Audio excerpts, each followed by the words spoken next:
હું કૃષ્ણા, તમને બધાને જય શ્રી કૃષ્ણ। 2 દિવસથી વરસાદ હતો અને આજ વરાપ રહી છે તો અમે ખાતર નાખવા આવ્યા છીએ। આ કપા અમારા મહિના ઉપરનો થઈ ગયો છે। એકવાર અત્યારમાં ખાતર નાખી દઈએ ને એકવાર હવે ફૂરડા આવશે ને પછી ડોઝ આપી દેવું।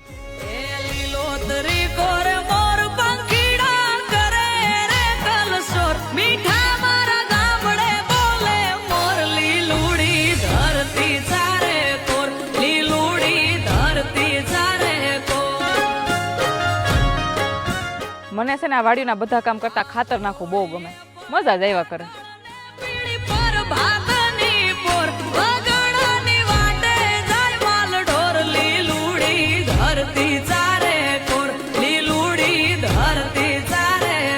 અમે આ હેઠેથી ખાતર નાખવાનું શરૂ કર્યું હતું ને ઓલા હેઠે સુધી ખાતર નાખીને આ હેઠે પાછા પોગ્યા ને ત્યાં તો ખાતર ઓગળવાય મળ્યું। આવા ભેજવાળા વાતાવરણમાં ખાતર નાખવું બહુ સારું કહેવાય।